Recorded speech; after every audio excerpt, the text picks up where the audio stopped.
Existing in a suspended purgatory long after the deaths of all three, they dissect and freewheeling debate what may have happened. It's kind of a physicist's no exit where they are most perfectly able to torture each other. Hi everyone, my name is Alexis Timmons, and the purpose of this speech is to take a look at 3 different productions of Michael Frayn's play, Copenhagen. To prepare for this speech, I read the play, looked at different photos from different productions, and read many interviews and articles. Today we'll be looking at Copenhagen productions from Perispheres Theater in Maryland, Lantern Theater Companies in Pennsylvania, and finally at Teatro de la Abadías in Madrid, Spain. So to begin with, let's begin in Maryland with Perispheres Theater's 2016 production of Copenhagen. When reviewing Perispheres' production of Copenhagen, John Strollenberg of DC Metro describes the idea of the characters in relation to the set as, quote, "They are actually historical figures, imagined conversing in an afterlife on a circular stage space that has no specific time but 3 actual chairs." This quote is nice because it helps set up the reality of the play, in which that there isn't a reality. There's no specific time or place, and there's no means, and that means that they can make it whatever they want it to. There's also no place to hide and nowhere to get away from one another. In a second review from DC Metro's Jane Franklin, she says, quote, "3 intersecting rings stand out in a circle of white blinding clear. The intersection reminds of other termitives, 3 powerful individuals in an arrangement both formal and informal, equal on paper, though rarely the case. The design reminds of a trefoil knot, fundamental to the study of mathematical knot theory, or multiple overlapping closed curves of a Venn diagram, representing the picture of logic."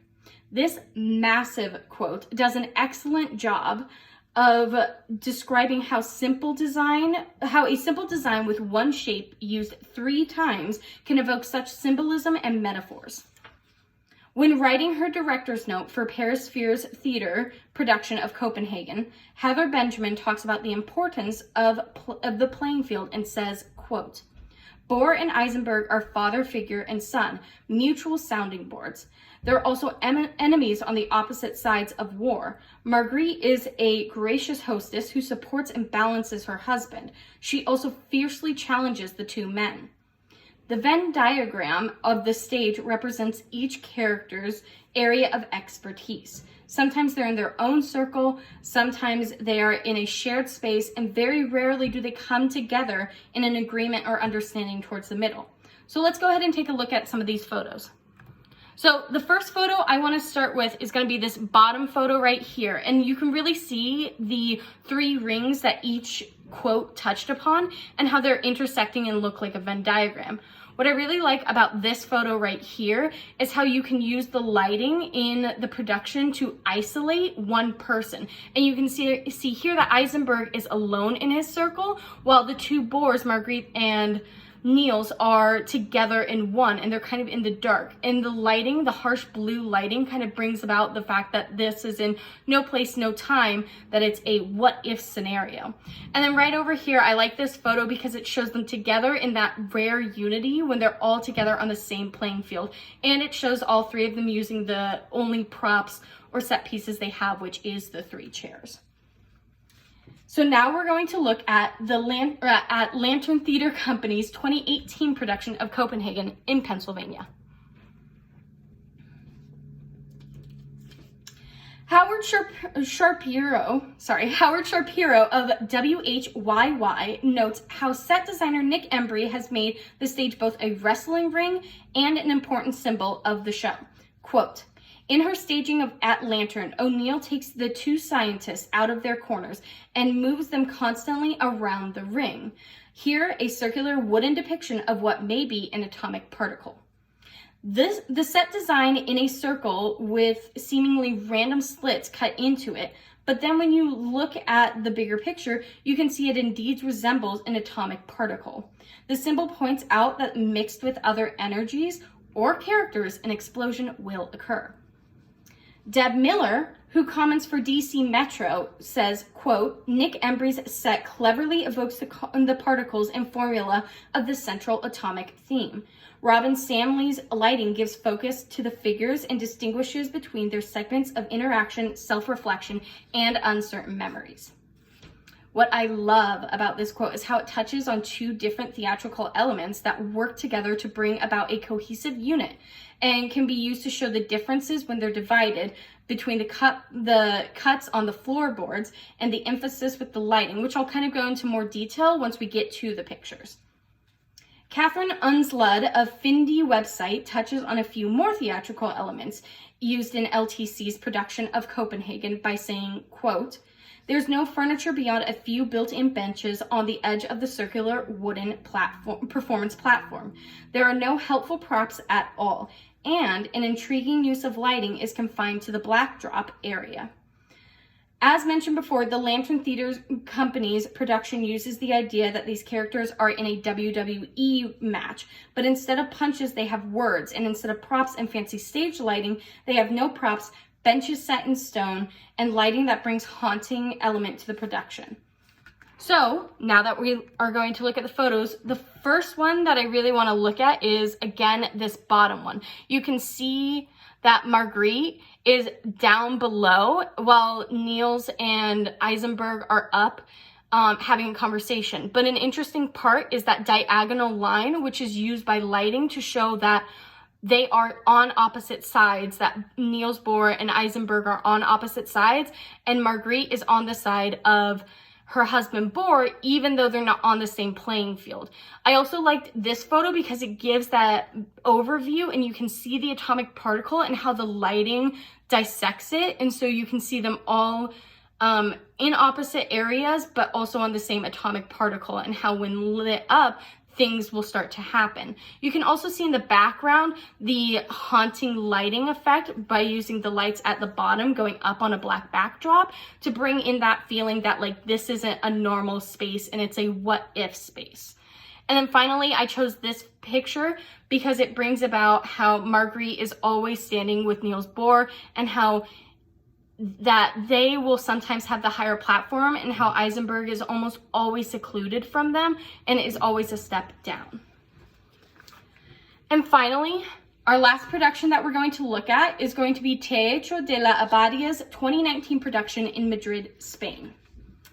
Ferdinand Munzo Hayin writes in his review of La Abadia's production of Copenhagen that, quote, to make the production even more mysterious, the scenery created by Eliza Sanz is simple and gloomy, recreating in one space the Danish scientist's house and the forest through which they had their divisive conversation. This set is a complete 180 from what we've already looked at, in the sense that it is a massive house, and it's in the banded ruins of the Bohr's house, and it adds both a sense of familiarity, gloom, and sequence that this quote helps illustrate. Taking a deeper dive into this massive set, Maria Delgado of Theater Times says in her review of Madrid's production that, quote, the sparse set has tall windows and thin walls, suggesting fragility. At times, it appears to be an outdoor location, and at other times, the lighting points to an indoor space. Building off of the last quote, this quote expands on the gloom aspect by talking about how sparse the house looks and how it conveys feelings of fragility. This quote also touches on the unique set and how it works with the lighting to be both inside and outside. When reviewing the play, Time Out magazine says, quote, the space is charming, a kind of magical realism thanks to the atmosphere generated by the fantastic lighting. Once again, this touches on how vital the lighting was and how it worked with the scenery to create a theoretical yet magical space. The lighting design done by Juan Gomez Cornejo mixes the realism, the mystical, the inside, the outside, and plays with the lights of shadows to help with the diminished set. So now looking at these photos, the first one I'm going to start with is this center one, which you can see the huge scope of the set and how it's an actual house that they kind of built. You can also tell with the lighting right now that they're doing an indoor scene because the lighting is much warmer, it's more illuminated, and it looks comfortable and homey. But at the same time, this photo right over here with Niels and Eisenberg, you can tell is in an outdoor space because it's bluer lighting but not too harsh, and it really focuses on the tree element to show that outside feature, yet it's still inside of a house, which is really cool what they do with the trees. And then finally, this last photo over here, you see the scope of that. It's both inside and outside. The lighting is both harsh and warm because it's giving that feel of that space when it's neither inside or outside, and they're back in the purgatory of a world that they're currently living in. So, moving on to the conclusion of this speech. The purpose of this speech was to talk about 3 different productions of Copenhagen and discuss the technical aspects of each. The productions I chose to focus on was the Paris Spheres Theater 2016 production in Maryland, Lantern Theater Company's 2018 production in Pennsylvania, and Teatro de la Abadia's 2019 production in Madrid, Spain. The biggest thing I'd like everyone to take away from these productions for the set of Copenhagen is that it could be as simple as a circle or as massive as a house, yet still remain scarce and empty and unknown. The play also relies heavily on lighting design and set design working together. I'd like to end with a quote from Niels Bohr himself about how a paradox, or in this case, a meeting of the dead, occurs and how progress can occur. He says, quote, "How wonderful that we have met with a paradox. Now we have some hope of making progress." Thank you.